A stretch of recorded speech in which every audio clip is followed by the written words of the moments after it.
Muy buenas tardes, queridos amigos. Es un enorme placer darles la bienvenida a Casa Rusa en Buenos Aires.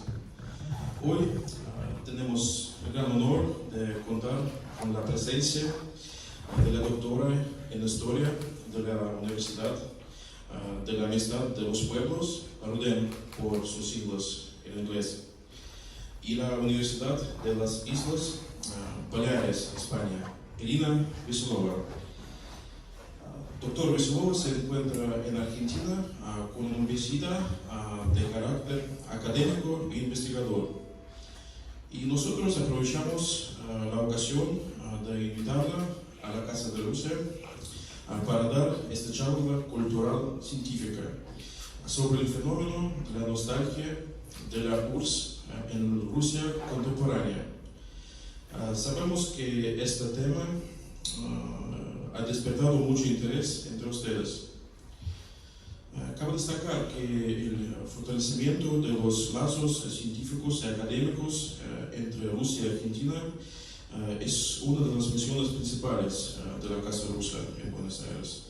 Y especialmente nos agrada que la doctora represente una de las mejores universidades de nuestro país, la famosa Universidad de la Amistad de los Pueblos. Rusia presta atención especial a los estudiantes internacionales y los invita a cursar las carreras de grado y posgrado. Y anualmente alrededor de 30 estudiantes argentinos viajan para estudiar gratis en Rusia en el marco del programa de becas del gobierno ruso. Y no es casual que este año dos argentinos eligieron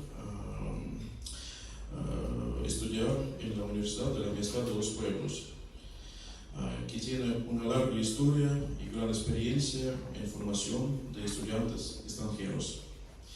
Y ahora, sin mucho preámbulo, déjame ceder la palabra a la doctora Irina Veselova. Gracias. Muchas gracias. Bueno, me levanto un rato, es que para presentarme un poquito otra vez y para que todos me vean, me llamo Irina Veselova, estoy por primera vez en Buenos Aires y es mi primera charla pública, de verdad, en español. Así que yo pido perdón de antemano por todos mis errores, por si acaso.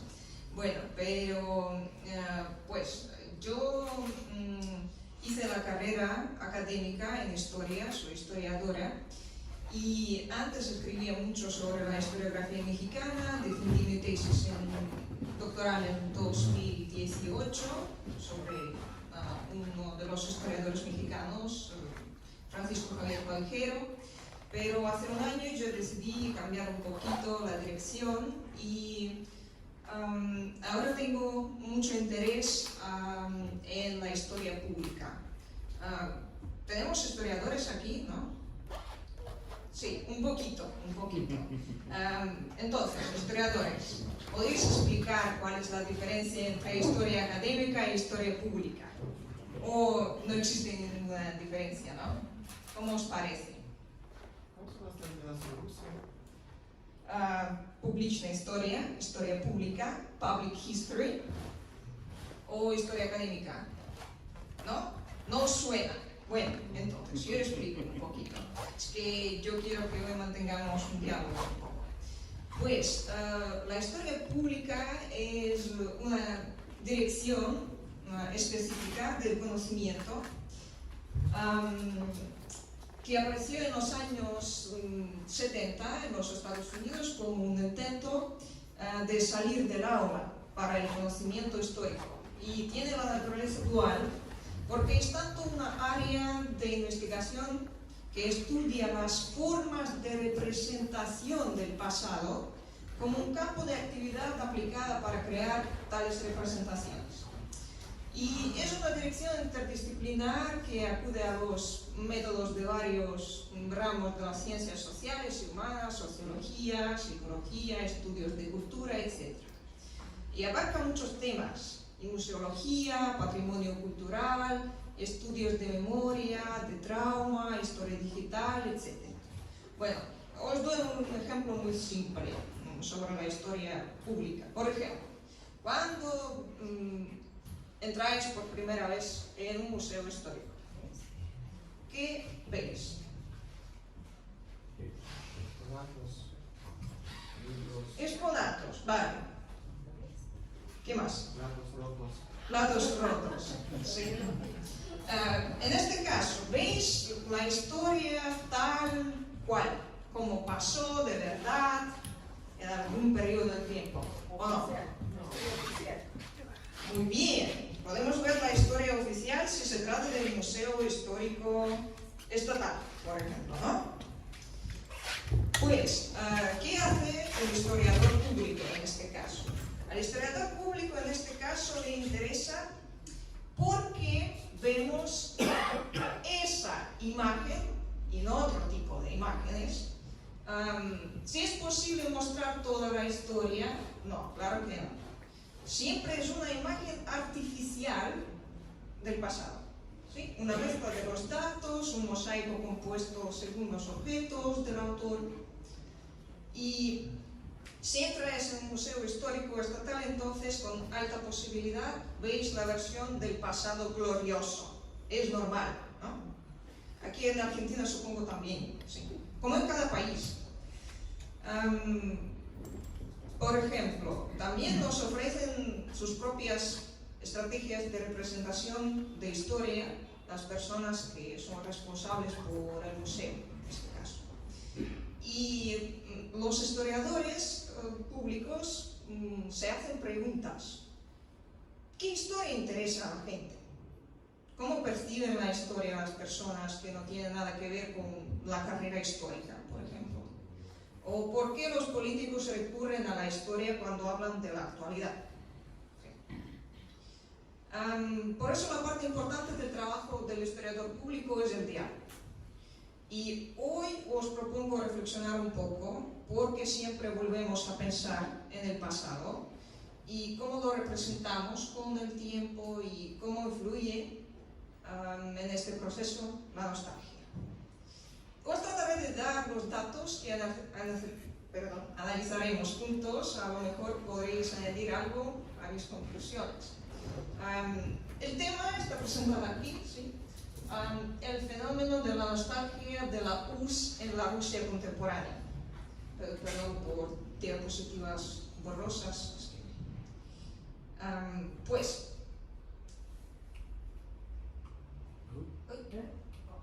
demasiado, ¿no? Así. ¿Qué es la nostalgia?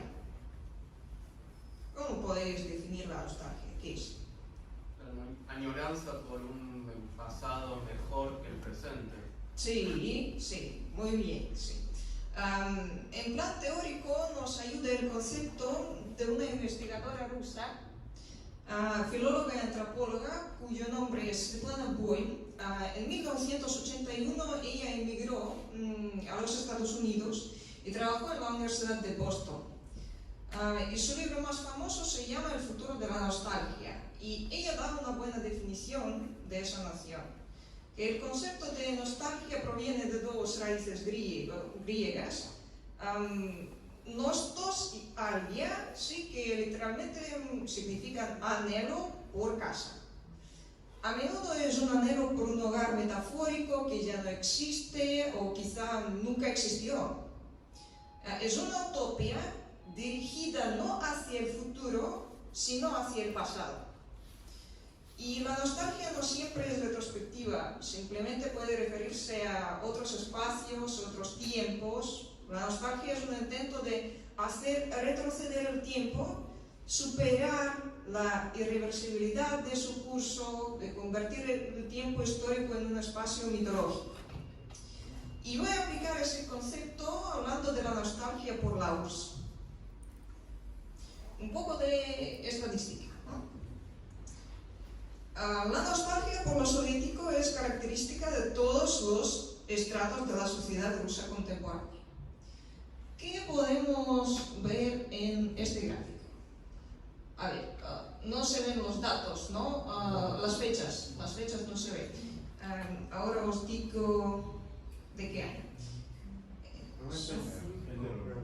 Sí, desde enero de 95 hasta, bueno, hasta enero de 2021, de verdad. Sí. ¿Y cómo os parece? ¿Por qué la línea es así? ¿Con qué puede estar? ¿Por qué está relacionada con qué está relacionada? Con la economía. Pues sí, una causa, algo más. Con la economía rusa y el proceso de olvidancia de la mano que había en la Unión Soviética. Bueno, sí, más o menos sí, es verdad. Porque si vemos el punto más alto, se trata del año 1991, después de la crisis tremenda económica de Rusia. Y como vemos, este sentido de nostalgia vuelve en 2019, con los últimos acontecimientos. Pues, a ver, sí, ahora yo esto. Tratando de explicar los problemas de nuestro tiempo, las figuras políticas y públicas, periodistas, la gente común, recurren al pasado soviético una y otra vez. Y según la encuesta del grupo de expertos del Centro Analítico Levada, realizada en noviembre de 2021, el 63%, la barra de arriba, 63% de los rusos lamenta el colapso de la URSS. Al mismo tiempo, casi una cuarta parte, 24% de la categoría de encuestados de 18 a 24 años también lamenta la caída.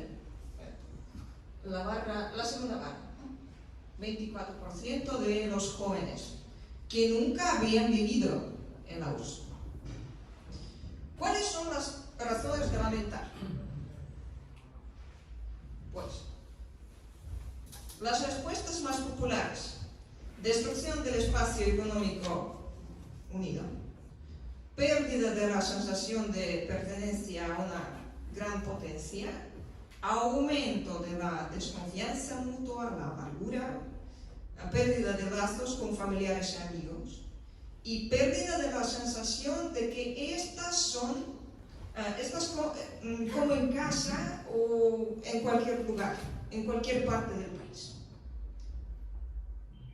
Pues, la nostalgia, porque debemos entender que la nostalgia no es la historia individual, no. Los recuerdos personales se combinan con los colectivos, creando una imagen especial. ¿Cómo os parece? ¿De qué imagen se trata en este caso? Porque la historia de la URSS es muy heterogénea, ¿no?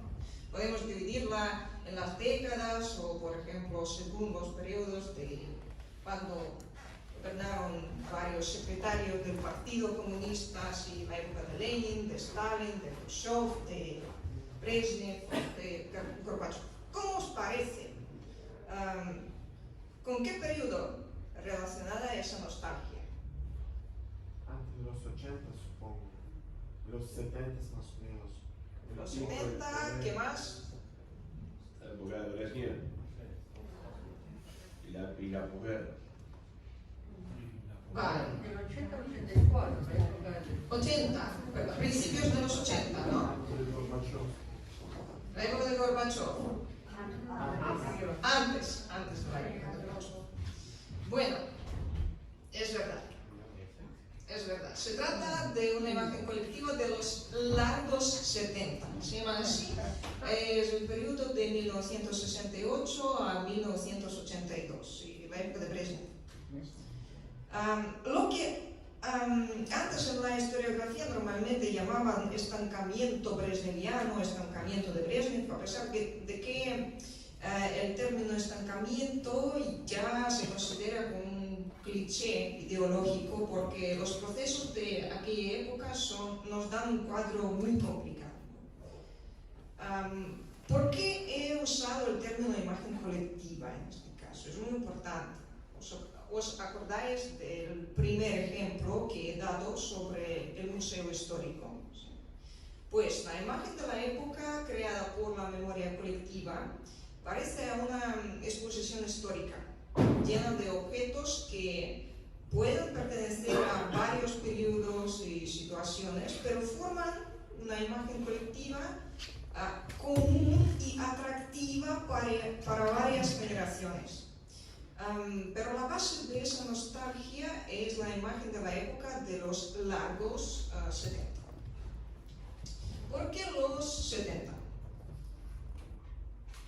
La década de los 70 fue relativamente próspera, relativamente tranquila y sin duda la década más larga de la historia soviética. Al menos así es como aparece hoy. Y fue el periodo cuando en la vida cotidiana soviética entra la relativa prosperidad material. Es muy importante. Porque en el país se desarrolla la industria de los bienes de consumo. Pues, ¿en qué se refleja la nostalgia hoy? Esa nostalgia por la USA. Aquí os doy algunos ejemplos. En cada ciudad rusa hoy se puede encontrar un museo, como mínimo un museo, de la vida cotidiana soviética. Los museos de este tipo, que acumulan varios objetos de la época soviética, que proceden de la época soviética. ¿Qué impresión nos dan estas fotos? Aquí también. La abundancia, ¿sí? Abundancia de objetos. Eso nos muestra el anhelo por las cosas que rodeaban a la persona en su juventud o en su niñez. Pero también muestra el deseo de volver a la época que se asocia con la mejora de la vida cotidiana. En realidad era muy difícil obtener la mayoría de estas cosas durante la época soviética, porque habían colas, habían talones y todo. Por ejemplo, si una persona entraba en una casa típica soviética en la década de los 70, podía haber estanterías con libros, muchas estanterías. En la casa de mis abuelos también hubo 3 estanterías con libros, como mínimo 200. ¿Qué significaba eso? Que las personas soviéticas leían mucho. Que los libros eran para Que había acceso. No. Posibilidad de acceso.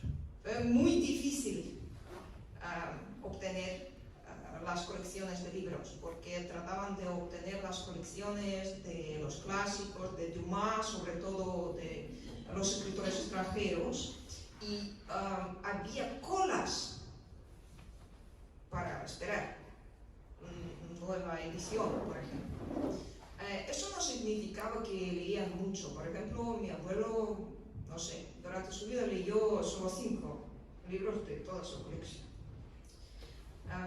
Eso significaba otra cosa, es que la estantería con los libros era la prueba de prosperidad, de que la familia pudo lograr estos libros. Pues sí que la generación de mis padres ya leía bastante, sí, pero la generación de mis abuelos no. Bien. Otra cosa, sí, como volvemos a nuestro tema sobre en qué se refleja la nostalgia. Publicación de memorias.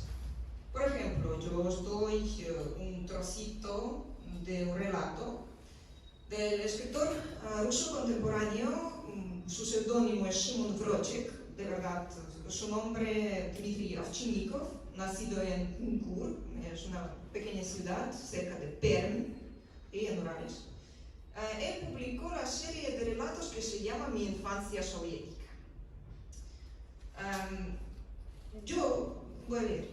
Eran los 80, mi niñez. Alguien entonces vivía en la primicia, sufría de escasez y soñaba con ir a América, yo no. Vivía en un barco que volaba hacia el futuro. No dudaba ni me apresuraba. Crecía, me volvía más inteligente, leía libros y practicaba deportes, jugaba con amigos y solo, comía gachas de semola, mandarinas una vez al año, pasta fría en el comedor de la escuela, hasta que parecía más a los palitos secos que a la comida. Sabía que todas las dificultades son temporales. Un día llegará mi hora de estar en las filas de la tripulación. Tomaré mi lugar en la mesa de personal, tomaré palancas y timones de manos moribundas, y cuando llegue ese momento, seré digno de un gran honor. Y ahora en internet, en la red, aparecen muchas páginas, muchos blogs de las personas de edad de la generación de mis padres, por ejemplo, que publican sus memorias, sus recuerdos sobre la Unión Soviética. Otra cosa es los grupos temáticos en las redes sociales. No sé si os suena que en Rusia existe su propia red social que parece a Facebook, que se llama Vkontakte o VK, ¿sí? Y es muy popular, casi la mayoría de la población la usa. Y estos grupos temáticos acumulan muchas personas, muchas. 350.000, es normal. En esa diapositiva sí he puesto una imagen de uno de los posts del grupo de este tipo. Fragmento de texto que acompaña la foto. El tiempo dorado de los sentimientos reales, sinceros, luminosos. No había falsedad, no había beneficio, nos enamoramos no de la riqueza material, sino de una persona y su alma. Pues sí. Ahora tratamos de analizar qué pasa, ¿sí? Que yo os doy algunos datos y luego pensamos un poquito en todo eso. ¿Qué más?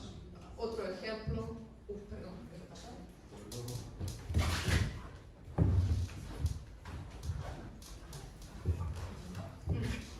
Sí, un momentito.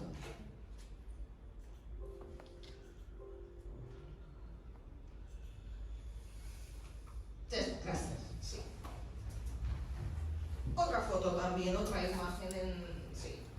La niñez soviética. Humilde, sí. Que han usado este tipo de adjetivo. Humilde, niñez soviética. Y a ver, aquí no se ve, pero la cifra de usuarios, 1 millón, más de 1 millón de usuarios en este grupo. También aparecen los memes, para la gente más joven, claro, que aquí está escrito que Rusia, los restos de una civilización más avanzada se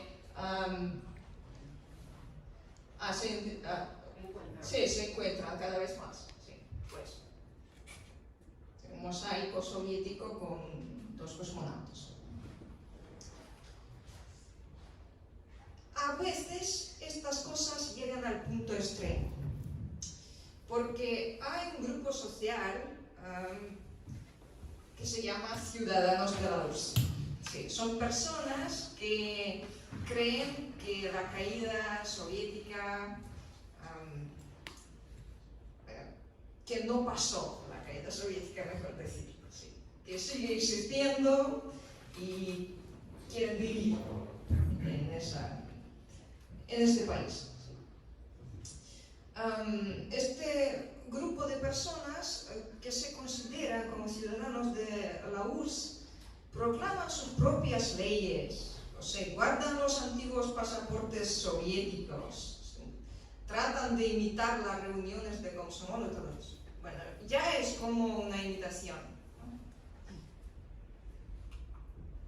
A ver, por ejemplo, en este cartel está escrito en el cartel de arriba: a casa, a la URSS. Es lo que he comentado sobre la nostalgia, que es deseo de volver a su propia casa, ¿sí? Que ya no existe. Pero también en esa foto la bandera de Sí, Capoeira. sí, es el Partido Comunista actual, pero bueno, de verdad no tiene nada que ver con el Partido Comunista de la época soviética, pues, pero sí. Ellos también asisten a estas reuniones de este partido. Bueno, y un poco de la estética soviética en el arte y la cultura visual. Y aquí se trata del juego con lo soviético de manera más suave. Por ejemplo, en la pintura, en la esfera artística sigue existiendo el fuerte interés en la estética soviética. En esta diapositiva vemos el cuadro de Angela Jay, es una pintora de Donetsk, pintora contemporánea. Alrededor de la chica está escrito que soy una niña chiquitita, no voy a la escuela, nunca he visto la URSS, pero me gusta. Está el gorro típico de los niños de la época soviética y tiene golosina como torre de Kremlin. O otro ejemplo, los cuadros de Zoe Cherkassky. Se desarrolla el tema de la infancia soviética. Es la pintora que nació en Kiev en 1976 y se fue con su familia a Nueva York cuando tenía 15 años, ya hace bastante tiempo. En 2019, la exposición de sus cuadros tuvo lugar en una de las galerías de arte en Nueva York. Así que los ricos también lloran. ¿Sí? La serie muy popular latinoamericana que fue mostrada en los años 80, si no me equivoco. 82, 82, era que hablaste. En el 82, sí. La Unión Soviética fue. Si no me equivoco, fue la segunda serie latinoamericana que llegó a la URSS. Pues. Otro ejemplo, sí, de su cuadro. A ver, prestad atención. ¿Qué es? Sí, pollo, detrás de la ventana también. Tradición típica rusa. Cuando hace frío, tú puedes poner la carne, el pescado detrás de la ventana. Pues, dos temas muy populares entre los jóvenes, temas relacionados con la época soviética, son cosmos y arquitectura. También hay un montón de ilustraciones que hacen los pintores bastante jóvenes. Sí. También es un método de ganar dinero ahora, ¿sí? Porque los jóvenes, por ejemplo, usan la estética soviética para crear algunas cosas para vender. Aquí vemos un ejemplo de Mecano. ¿Sí? Se puede componer, se puede construir su propio bloque de casa típica soviética. O comprar una maceta. La ropa. ¿Sí? Aparecen colecciones de ropa con los elementos de lo soviético. Por ejemplo, esta colección de 2015, creada por el diseñador ruso Gosha Rubchinsky. Sí. Está puesto que listo para el trabajo de la defensa. Una lema soviética. Y la música, hasta la música también componen los jóvenes. Yo os pongo, escuchamos un trocito pequeño, 40 segunditos, ¿vale?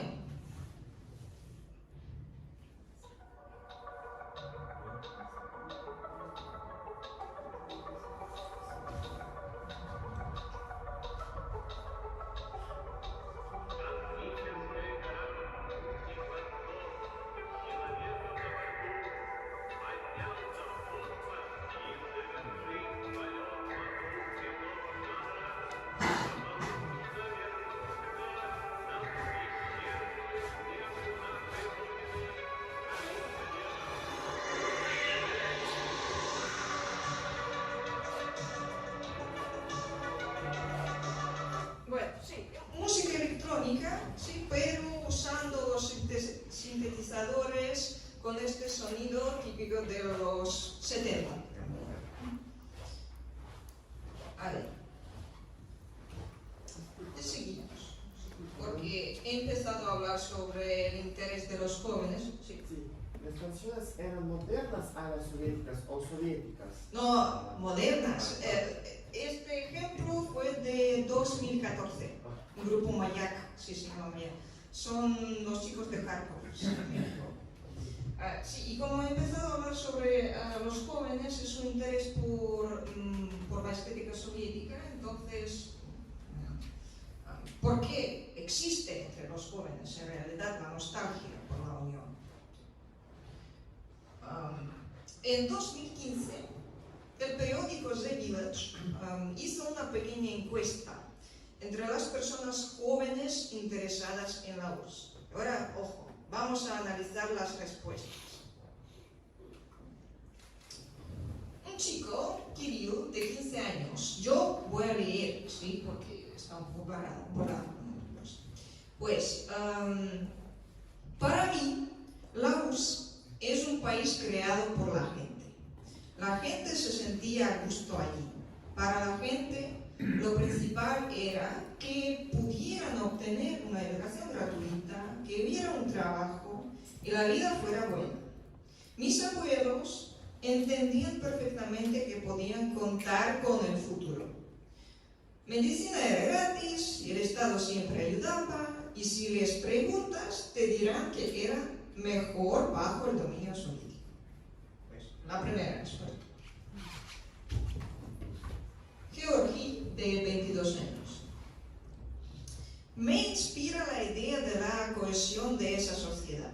Probablemente esté mal reunir a la gente frente a un enemigo externo, pero me gusta un equipo que cree que puede lograrlo todo a pesar de las dificultades.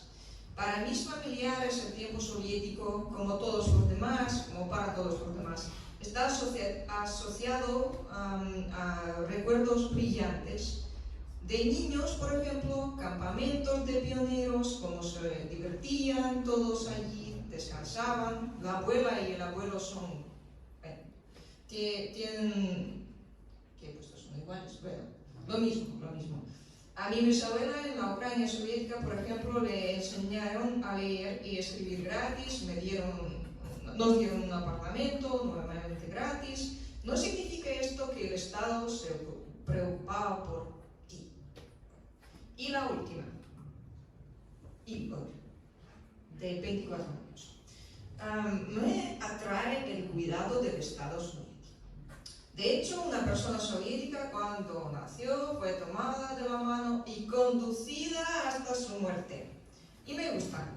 Cuando naciste, vas a la guardería, de la guardería vas a la escuela, de la escuela a una universidad o escuela técnica y de allí sales y consigues un trabajo. Trabajas, te dan vales, vas de viaje y esto es al menos una base. Si quieres puedes lograr algo más. No bebes, no fumas, trabajas conscientemente y puedes organizar tu vida. Me gusta, hay confianza en el futuro. Vamos a ser historiadores públicos. ¿Qué podemos extraer de estas respuestas? Que la juventud tiene una incertidumbre sobre el futuro del país actual, quizás. Muy bien. ¿Algo más?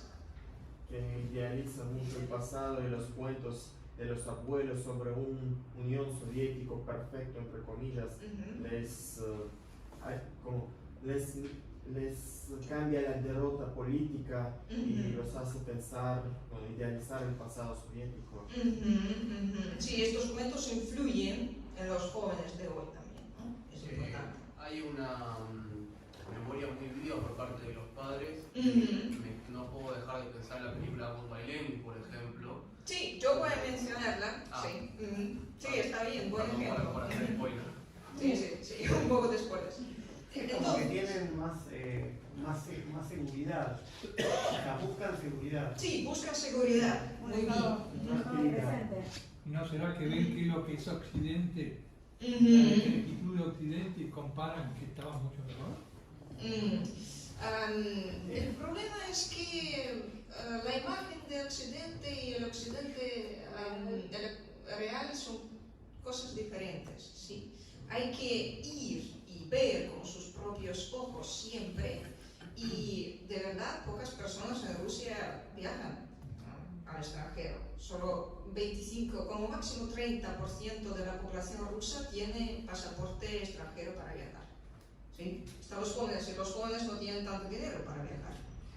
Claro que con la globalización pueden ver las imágenes de la cultura, se crecen con la cultura occidental también, es normal, pero no existe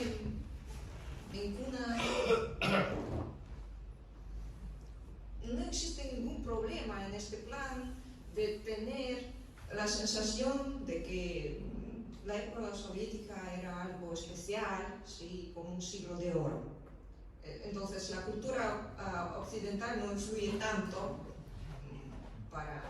para que deseen de apartarse de esta imagen soviética, ¿sí?, en este plan. Sí, yo me explico bien, más o menos. Pues sí. Si una mujer de Ufá me dijo que lo que añoraba de esos años era la despreocupación. La despreocupación. Sí. Bueno, sí. Me parece que acá también influye mucho el ideal de ir a la escuela gratis, ir a la universidad gratis, que el Estado te garantiza un trabajo, que bueno, no Sí, como habéis comentado, muy bien, la seguridad. Sí, La seguridad. El sentido de la Los seguridad. trabajos van a tener siempre un lugar, y seas talentoso o no, o te ocupes en tu formación o no, es lo mismo. Va a depender mucho de si tengo o no alguien que me patrocine. Y bueno, yo sé que voy a tener eso siempre así que voy a estudiar si quiero, me voy a formar más si quiero. En cambio ahora, como dice aquí el joven, la competencia existe, la disputa está instalada. Y lógicamente, en esta brecha que se abrió por ver quién es el mejor, tendrá mejores condiciones. Provoca a su vez inseguridad y una exigencia mucho mayor. Pero además es una parte de la realidad lo que están viendo, porque también la URSS tuvo sus épocas nefastas con los gulags, con Sí, claro, claro. y demás, que Sí, yo os digo otra vez que estamos hablando de las imágenes, no de la realidad soviética, ¿no? Claro, de las imágenes, como las personas de hoy ven la época soviética. Eso, mira, creo que tiene algo como ese dicho que el jardín del vecino siempre está más verde. Entonces, en los años 70 escuchaban, trataban de conseguir un disco de los Beatles que salía a fortunas y conseguir unos blue jeans y soñar con la libertad del mundo occidental y cristiano, digamos. Y no ven ninguna contradicción. ¿Cómo? No ven ninguna contradicción. Claro. Y ahora tal vez lo opuesto, digamos. Por eso lo del jardín del vecino está más verde. Pero bueno. Deben volver a lo positivo sin lo que están contando, pero sin lo negativo que tenía la parte, digamos, Política. Sí, claro, sí, la parte política. con otros sistemas como a lo mejor pueden estar transitando de a poco en este momento. Sí, claro, claro. Bueno, entonces, sí, yo vuelvo a este tema.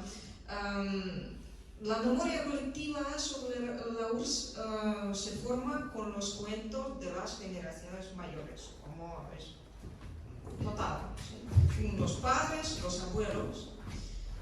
Aquí podemos ver qué valores les faltan hoy a los jóvenes, ¿sí? Porque, por ejemplo, este chico que menciona que la cohesión de la sociedad, por ejemplo. ¿Puedo hacer una pregunta? Sí.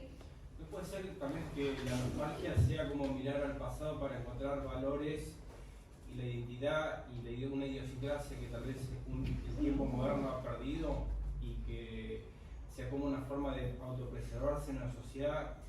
Te lo digo como argentino porque nosotros muchas veces estamos tratando de mirar al pasado para recobrar un pasado que tuvimos que hoy en día lo hemos perdido. Hemos perdido valores, identidad, nuestra identidad. Sí. Por eso me pregunto si para la juventud, incluso hoy en día mirar hacia un pasado no implica tratar de encontrarse en esos valores que una modernidad no les da. Sí, sí. Yo estoy de acuerdo en este plan porque están en el proceso de la búsqueda de la base de su propia identidad, es verdad. Para los jóvenes es justo. Pues, entonces, además de los valores, podemos ver qué problemas tienen en la vida actual, ¿sí? Porque siempre mencionan que en la época soviética podían adquirir la medicina, la educación gratis y todo. Hay una cosa que es fundamental también. En la época soviética, de repente, por ejemplo en Armenia, armenios cristianos y azeríes, por ejemplo, musulmanes, convivían, comían juntos, eran familias amigas. Y hemos visto repente, la lista de respuestas, sí, porque de repente como que se abrió todo, influenciado, bueno, siempre con la Cuba desde afuera, ¿no? Pero ese cisma que hubo en la sociedad en general, donde se separaron personas por cuestiones que antes quizás las mantenían unidas. Sí, eso es otro tema, ¿no? Sí, no, yo estoy de acuerdo, sí, por eso mencionan tanto esa falta de la conexión, lo mencionan como ruptura, ¿sí? De los lazos, no solo los lazos entre las naciones, también los lazos familiares. Y eso se da en todo el este, se da, porque lo que pasó en Yugoslavia es exactamente lo mismo. Pues, bueno, muy bien, muchas gracias por los comentarios. Y entonces, seguimos. ¿En qué se basa esta percepción de la época soviética como siglo de oro? ¿Qué podemos nombrar en este caso? Como el deseo de volver a la juventud de la niñez, como ya hemos mencionado, para la generación mayor, claro, para la generación de mis padres o de mis abuelos. Pero los relatos de las generaciones mayores influyen en los jóvenes. Estos relatos le dan la sensación que sí, que la época soviética era una época dorada y todos vivían muy bien juntos y tal. Los restos materiales de la época soviética que se perduran en la vida cotidiana actual también son importantes, porque vivimos en las mismas casas construidas en los años 70 o los años 80, jugamos con los juguetes de la época soviética. Por ejemplo, yo cuando era niña yo también jugaba con los juguetes de mis padres producidas de la industria soviética. O monumentos que están en las plazas todavía también.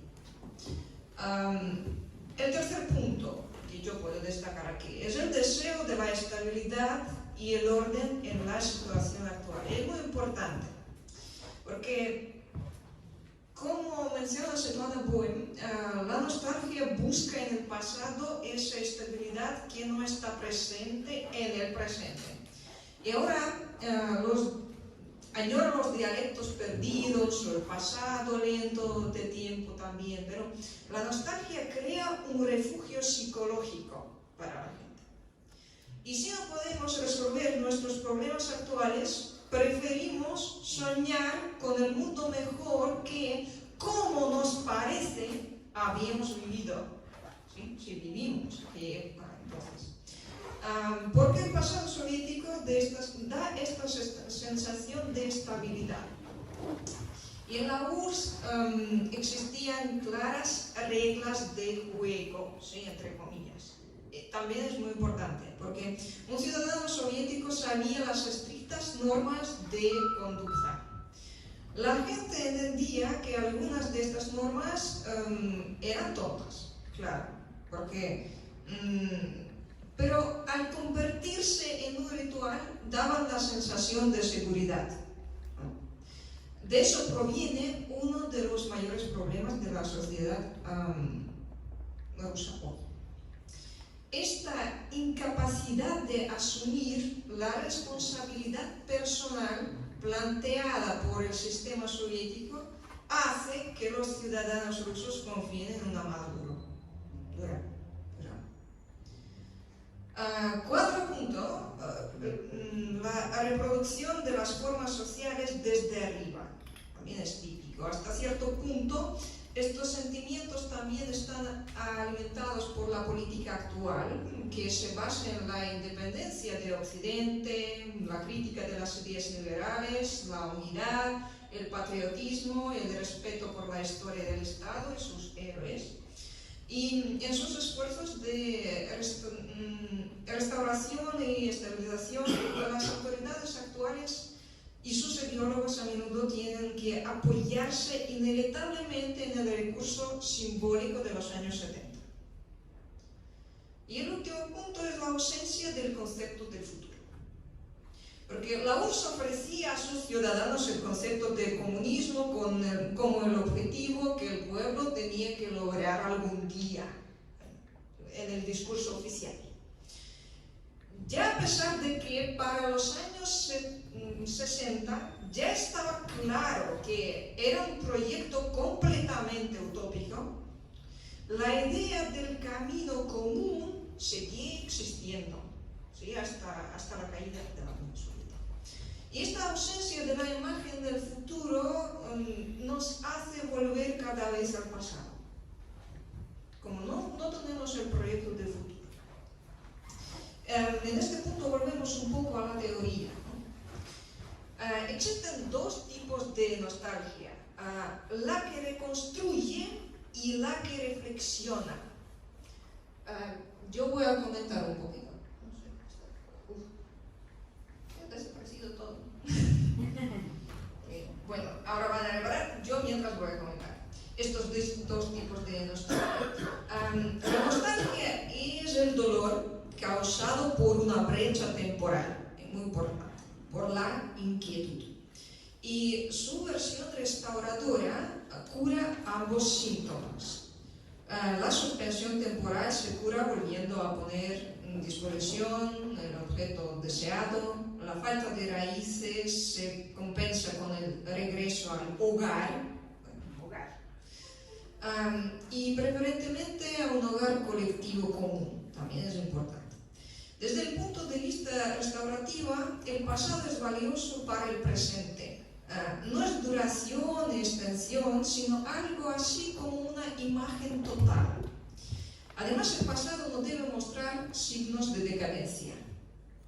¿Sí? Yo estoy hablando de la nostalgia restauradora. Debe volver a dibujarse en su forma original, ¿sí? Permanecer eternamente joven. Es importante. ¿Cómo os parece? Hoy he hablado de nostalgia que reconstruye o que reflexiona. Reflexión. No, que reconstruye. Que reconstruye porque el punto muy importante es que la característica importante de toda esa nostalgia que he mencionado hoy, muchas personas que lamentan la caída de la URSS son muy sensibles a las críticas de la imagen del pasado soviético. Así que se trata de la nostalgia restauradora.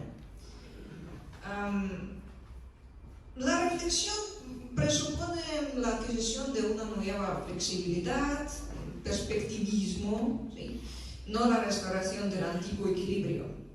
El énfasis aquí no está en recrear lo que se considera la verdad absoluta, sino en reflexionar sobre la historia, la naturaleza transitoria de la existencia. Y la nostalgia reflexiva habla de la imposibilidad de volver a casa, y es consciente de su propia naturaleza efímera e historicidad. Se asocia a una comprensión afectiva y ética del pasado y no a disfrazar de anticuado. haciendo un remake. Se basa en la doble visión como una superposición fotográfica del pasado y el presente, lo cotidiano y lo ideal. Si la nostalgia restaurativa es sofocantamente seria, la nostalgia reflexiva, por el contrario, se asocia con un sentido de ironía trágica. Y ella muestra que el anhelo y el pensamiento crítico no se excluyen mutuamente, ya que los recuerdos emocionales no interfieren con la simpatía, el juicio o la crítica. ¿Sí?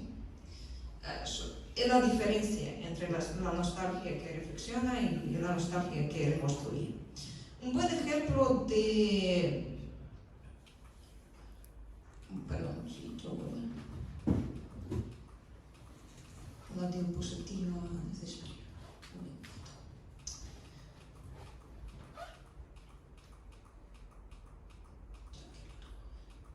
Está aquí. ¿Sí? Un buen ejemplo de reflexionar. No sé, una persona aquí ya ha mencionado, ¿sí?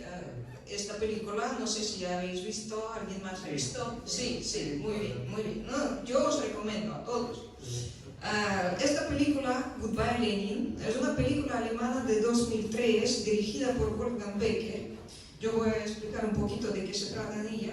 Alex, protagonista, y su madre, Cristiana, una mujer orgullosa de sus ideas socialistas y miembro del Partido Socialista Unificado de Alemania.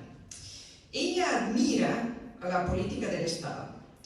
Y los acontecimientos se desarrollan en 1989 en la Alemania Oriental, en la República Democrática Alemana. Cristiana pierde el conocimiento al ver a su hijo, Alex, metido en disturbios a raíz de una manifestación en contra del gobierno de Erich Honecker. Ella sale de coma 8 meses después. Los médicos dicen que ella debe evitar preocupaciones. Entonces Alex le oculta las noticias sobre la caída del muro y empieza a recrear el mundo que ya no existe en realidad. Con ayuda de su amigo monta los telediarios falsos, busca productos de las marcas de Alemania Oriental, etc. Y convierte el apartamento familiar en una isla anclada en el pasado, ¿no? Una especie de último bastión del socialismo, ¿sí? Para que su madre crea que nada ha pasado. Con el tiempo ella lo entiende todo, pero no quiere decepcionar a su hijo también. Y pronto, en el final de la película, ella muere sin decir nada sobre la situación. Pero esta película es un buen ejemplo de la nostalgia reflexiva. ¿En qué plan? Ella permite repensar el pasado de la República Democrática Alemana con ironía. En el final de la película, Alex dice, pronuncia esa frase: hasta el final de su vida, mamá creyó en el país que dejó. Hicimos todo para apoyar esta fe en ella. Ella creyó en un país que en realidad nunca existió. Un país que en mi memoria siempre estará asociado a mi madre. Esta frase muestra bien que el protagonista entiende que la imagen de la República Democrática Alemana es falsa, es un mito. Y este entendimiento es muy importante en este caso, porque siempre debemos entender que nuestro anhelo, nuestro sentido muy cálido hacia lo pasado, no refleja la realidad. Muy importante. Pues, esta reflexión, ese acepto de la distancia, es la receta que yo ofrecería a la sociedad rusa. Tratar de aceptar el pasado con todas las páginas negras, comentarlo abiertamente y dejar atrás a la hora de desarrollar los proyectos del futuro. porque solo en este caso podemos ir adelante.